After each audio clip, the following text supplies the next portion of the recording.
오늘 뭔데 이렇게 책이 많아? 이 책을 보면서 얘기해야 될 게 있어. 응, 지금 추석 전인데 응, 시장이 좀 잔잔했잖아? 응, 근데 내가 투자자들 말고, 나랑 교류하는 투자자들 말고, 이제 회사나 뭐 이런 데서 일반적인 사람들 많이 만나잖아. 응, 그리고 밥 먹고 얘기하고 그러다 보면 응, 올해 투자가 그렇게 힘들었대. 응, 그리고 요즘 만나면 전부 다 물린 얘기밖에 안 해. 어디에 응. 뭘 샀는데 물렸다. 존버하고 있다. 뭐. 어떻게 팔아야 되는지 모르겠다. 응, 다 물린 얘기밖에 안 해. 힘든 얘기들. 응, 그만큼 힘든가 봐, 올해 장이. 응, 원래 작년에는 진짜 뭐 하나 주식 좋다. 그럼 여기로 우 가갖고 막 올라. 응, 저기 또 좋다. 그럼 또 여기서 우 가갖고 또 올라. 응. 이런 식으로 그냥 대충 비슷하게 한 거? 투자해도 대충 먹는 장이었거든. 근데 올해는 약간 다르긴 해. 시장 자체도 작년만큼 세진 않고. 그래서 뭐 어떻게 사야 되냐, 어떻게 팔아야 되냐 이런 얘기들 많이 하더라고. 응, 특히 매도를 되게 어려워하는 것 같아. 매수도 어렵지만 응, 뭐 잘못 매수하면 매도 방법이 어디 있겠어. 그냥 처음부터 물리고 시작해갖고 손실 보는 거지. 응, 근데 잘 샀음에도 불구하고 올해는 약간 어려울 수도 있는 시장인 것 같아. 응, 그래서 내가 오늘은 매도에 대해서 얘기를 좀 해보려고 하거든. 응, 내가 이 매도에 대해서는 얘기를 잘 안 했었어, 그동안. 응, 왜냐면 매도에 대해서 어떤 원칙과 방법, 응, 이거는 얘기가 많이 나오지. 뭐 고수들 책이나 전설의 투자자들 책에 얘기가 많이 나오지만 경험적인 면에 있어서 내가 매도를 딱 이렇게 해야 되는구나. 피부에 와닿은 적이 많지 않았거든. 응, 그래서 매도에 대한 얘기는 많이 안 했는데 응, 작년에 코로나 사태 있었고 응, 2018년부터 19년까지 미중 무역 분쟁이 있었잖아. 응, 그런 큰 이벤트가 나온 다음에 굉장히 큰 변동성이 압축적으로 생기면 경험치를 압축적으로 먹여준다고 생각을 하거든. 그러면서 뭐 생각나는 것도 있고 옛날에 이 책에서 이 고수가 했던 얘기가 이런 뜻이구나. 이런 얘기 생각들도 많이 들고 해서 오늘은 그런 얘기들을 좀 해보려고 해. 근데 이 매도에 대해서는 슈퍼개미들도 어려워하더라. 투자자 형님들도 매도는 어렵대, 아직도. 그래서 그런 거 같아. 조금만 더 있으면 더 오를 거 같고. 더 오를 것 같고 더 오를 것 같고 어. 그 얘기가 이 책에도 그대로 나와. 음, 매도를 그래서 예술이라고 그러거든. 음, 진짜 어려워. 먼저 내가 얘기를 할 거는 그 투자의 대가들의 얘기야. 이거 되게 간단해. 투자의 대가들은 하나로 관통하는 얘기가 있는데 필립 피셔도 그렇고 피터 린치도 그렇고 결국 아이디어가 훼손되지 않으면 주식을 보유하라는 거야. 음, 피터 린치 월가 영웅 내가 제일 처음에 봤던 책이야. 음, 여기 보면 진정한 매도 시점 뭐 이런 것들에 대해서 나와. 주식을 매입한 이유를 안다면 그 주식과 작별하는 시점도 자연스럽게 알 수 있다. 그러면서 유형별로 매도 신호가 언제 나오는지 이거에 대해서 자세히 나오는데 결국 이 사람이 얘기하는 거는 아이디어 훼손. 각 투자의 아이디어 훼손일 때 매도를 해야 된다는 거야. 다른 얘기들도 많이 나오지만 결국 하나로 뭉치자면 그거야. 그리고 거기에 더해서 필립 피셔 같은 경우는 애초부터 팔 주식은 사지 말라는 주의야. 어? 왜? 장기 팔지 성장주, 않으면 그게 내게 안 되잖아. 아니 그런 얘기가 아니고 장기 성장주를 최대한 보유해서 이익을 극대화하라는 얘기지. 근데 어느 정도는 미국 시장이랑 우리나라 시장이랑 좀 달라. 미국 시장에서는 그렇게 영원히 성장하는 기업들이 실제로 있어. 그리고 내수 시장도 워낙 크고 그러다 보니까 미국 시장이랑 우리나라랑 좀 달라, 구성이. 우리나라 시장은 시클리컬이라고 부르는 경기순환주들이 굉장히 많단 말이야. 그래서 그런데 막 그냥 죽치고 계속 사면은 기다리고 있으면 물론 오를 수는 있겠지만 이익을 그렇게 극대화할 수는 없을 수도 있고 그래서 좀 다르다고. 그래서 맨 처음에 피터린치 책만 읽었을 때는 아 그런가 보다라고 하고 그거에 맞춰서 최대한 하려고 했었지. 그러면서 여러 책을 많이 읽게 됐지. 그 중에 하나 읽게 된 게 이 옛날에 한국형 가치투자 전략이라고, 이거는 최준철 김민국 지음이라고 돼 있잖아요 여기에. VIP 자산운용의 대표님들이 젊었을 때 지은 책이야. 젊었을 때 이거 아마 20대 때 썼을 거야. 에? 20대? 대학교 졸업하고 썼나? 말도 안 돼. 이 대표님들이 만약에 미국에 태어났으면 피터 린치의 버금가는 능가하는 사람이 됐을 것 같거든? 한국에 태어나서 장이 작고 그러다 보니까 우리나라에선 명성이 대단하지만 시장이 너무 작다 이거야. 글로벌하게 음. 피터 린치만큼은 아니잖아. 음, 근데 내가 볼 때는 미국에서 태어났으면 그 이상 됐을 사람, 그 정도 천재들이었어. 이 책을 썼을 때 이미 투자자로서 완성 단계인 것 같아, 내가 볼 때는. 오. 그러니까 투자자의 그 경험적인, 그 이후에 20년간 겪으면서 했던 경험적인 측면에서 완성이라는 얘기가 아니고 지식과 틀과 구조와 시스템에 있어서 완전히 이제 완성이 끝난 시점이 이때쯤인 것 같아. 아니 어떻게 그렇게 어린 나이에 그럴 수가 있어? 이 사람들을 가리켜서 부르는 말이 있지. 천재. 아, 이 두 사람은 천재 같아. 내가 이거 보면서 그래서 좀 좌절감을 느꼈어. 근데 또 하나 굉장히 안도감과 함께 투자는 정말 좋은 거구나라고 느낀 게 이 사람하고 경쟁하지 않아도 돈을 벌잖아. 그렇지. 그리고 심지어 이 사람들이 책을 써서 우리를 알려주잖아. 이대로만 하면 돼. 이대로만 하면 돼. 내가 이걸 보고 이 한국형 가치투자 전략 책 선전을 하는 게 아니고 여기에 수많은 대가들이 했던 얘기들을 그대로 적용하려고 하면 되거든. 그래서 어떻게 하래? 처음에 이거 읽을 때는 나 되게 두루뭉술하다고 생각했어. 아, 이 사람들 안 뜬구름 알려주려고 잡는 뜬구름 이야기. 잡는 얘기다라고 생각했는데 음. 다 녹아있어. 오. 내가 생각하기에 투자에서 무슨 지침이나 원칙 같은 게 있잖아? 이런 것들은 그렇게 자세하게 하나하나 가이드라인처럼 나올 수가 없어. 매수는 그럴 수도 있어. 체크리스트처럼 나올 수도 있어. 근데 매도에 있어서는 그게 안 돼. 이거 매도는 예술이라고 아까 그랬잖아.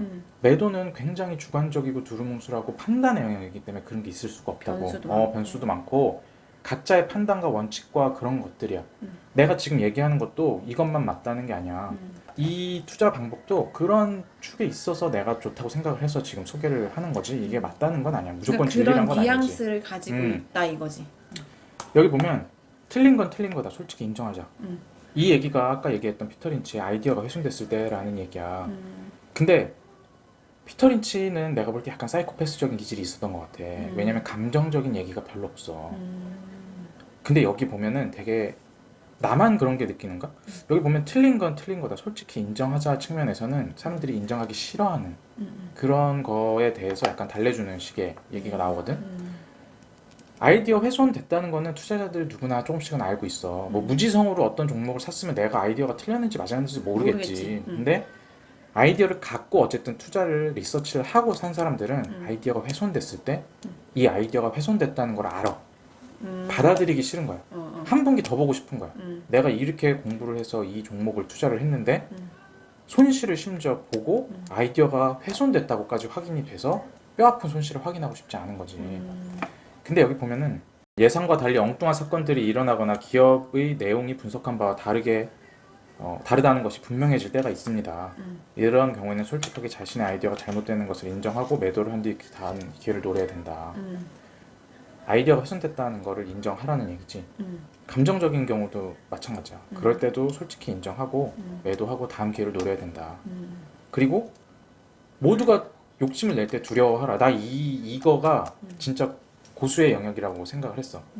그러니까 초보들도 이 얘기를 많이 해. 나 같은 초보들도 이런 얘기 많이 하고 중수들도 이런 얘기 많이 하고 고수들도 이런 얘기 많이 하는데 고수들이 하는 거에는 무게감이 달라. 특히 이거는 최근에 급변동 장에서 굉장히 많이 적용이 될 수 있는 것 같아. 우리가 좋은 투자 기회는 많이 떨어질 때라고 얘기를 하잖아. 그와 반대로 엑시트 해야 될 때는 너무 많이 올랐을 때야. 근데 미국 장에서는 너무 많이 올라도 그 회사가 꾸준히 성장하고 있으면 그냥 눌러 앉아 있으면 쭉 올라가. 떨어졌다가 올라갔다가 하면서 상승 곡선을 그릴 수 있어. 그런 경우가 많아. 그리고 필립 피셔 같은 사람들이 애초부터 8주씩은 사지 말라고 했던 이야기도 성장 가능성이 무궁무진하고 성장이 계속 확인되면서 꾸준히 밀고 나갈 수 있는 기업을 사라는 거지. 그냥 사고 주구장창 있으라는 얘기가 아니고. 근데 우리나라 장에서는 고평가와 저평가, 그러니까 성장성 이상으로 고평가되고 성장성 이하로 저평가되는 일이 비일비재하게 왔다 갔다 해. 시장 규모가 작아서도 그렇고 쏠림 현상이 강해서도 그렇고 우리나라 시장이 작고 내수가 작고 수출하는 거에도 그렇게 절대적인 영향을 미치는 기업이 없다 보니까 그런 식으로 영원히 위대한 기업으로 남는 성장주들이 드물어. 그렇기 때문에 모두가 욕심을 낼 때 두려워하라. 이 얘기 진짜 진리야. 그러니까 모두가 살 때 그때를 두려워하는 거야? 어떤 얘기냐면 이게 굉장히 잘 함축한 얘기인데 문제는 주식에 투자할 여력이 있는 사람들이 모두 주식시장에 들어오면 이제는 더 이상 사줄 사람들이 없어진다는 것입니다. 써있잖아. 너무 당연한 얘기잖아. 근데 당연하지 않아. 밖에서 보면 당연한데 안에서 보면은 당연하지 않다는 거야. 예를 들어서 어떤 게임이 출시된다고 해봐. 그러면 그 게임이 출시돼서 매출이 찍히려면 내년이 될 수도 있고 내후년이 될 수도 있겠지. 근데 시장에 그 게임이 출시된다는 얘기만 나오면 주가가 날라. 그냥 막 오른다고. 근데 그 게임이 어떻게 될지 아직 모르잖아. 그러면 지금 수준에서는 고평가일 수 있다는 거지. 실제로 그 게임이 출시돼서 잘 돼서 반영이 돼서 주가가 오를 수도 있지만 그 전까지 굉장히 많은 급등락이 있을 텐데 그러면 명백하게 매도 시점은 사실 모두가 기대감으로 미래의 실적을 땡겨와서 부풀어 올랐을 때. 부풀어 올랐을 때 그때가 언제냐 그거는 모르지. 왜냐면 개인적으로 그런 것들은 경험에 의해서 그건 다 다르지만 어쨌든 모두가 욕심낼 때 두려워한다. 이건 되게 감정적인 멘탈적인 지침들이거든. 결국 아이디어가 망가졌거나 모두가 욕심을 낼 때 뻔한 얘기긴 하지만 전혀 뻔하지 않다. 실증적으로 들어가 보면. 그러면 아니 또 책이야. 좀 더 자세한 거 없냐. 그러면 우리나라에 또 하나의 전설적인 투자분이 있어. 강방천이라고. 이분도 굉장히 존경스러운 분이지. 강광천. 이분은 우리나라 레전드야. 근데 이 사람이 아주 친절하게 써놨어. 첫 번째, 대체제가 등장할 때, 경쟁자가 등장할 때, 잠재적 수요의 끝단이 보일 때, 그리고 투자한 기업의 키값이 변할 때. 이게 바로 아까 말한 아이디어가 훼손됐을 때거든.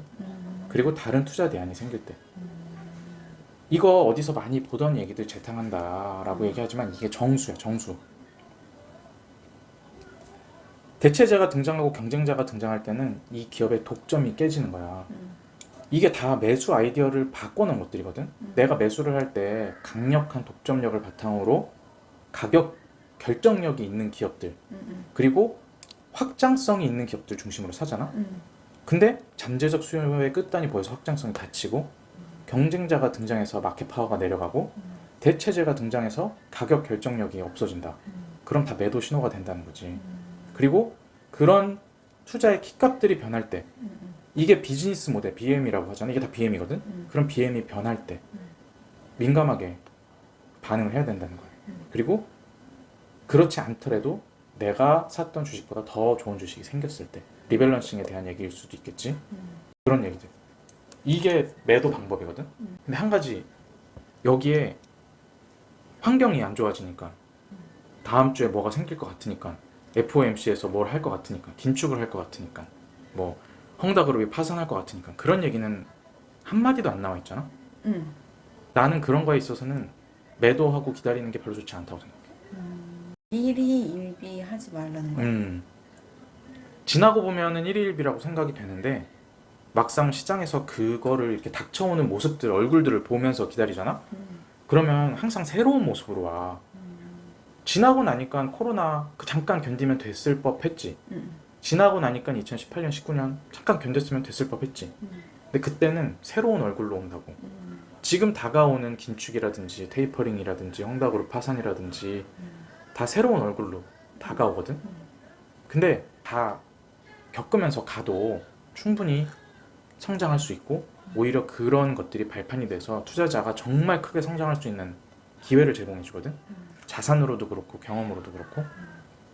이런 책들에 그런 얘기들이 안 나오는 이유는 그런 것들이 매도 시점이 아니기 때문인 거야. 나는 그렇게 생각해. 이렇게 경험을 많이 하고 레전드고 이런 사람들이 돈 버는 방법을 알려주는 책에서 그런 것들은 매도 시점이 아니다 라고 알려주는 것들은 아닌 거야. 그냥 그대로 하면 돼. 그대로 하면 돼. 그래서 나는 투자가 약간 종교적인 측면이 있다고 생각해. 이거 종교랑 되게 비슷해. 앞서간 사람들이 통한다고 공통적으로 얘기했던 철학에 몸을 맡기고 똑같이 따라가면 되거든. 그게 제일 쉬운 방법 같아, 내가 볼 때는.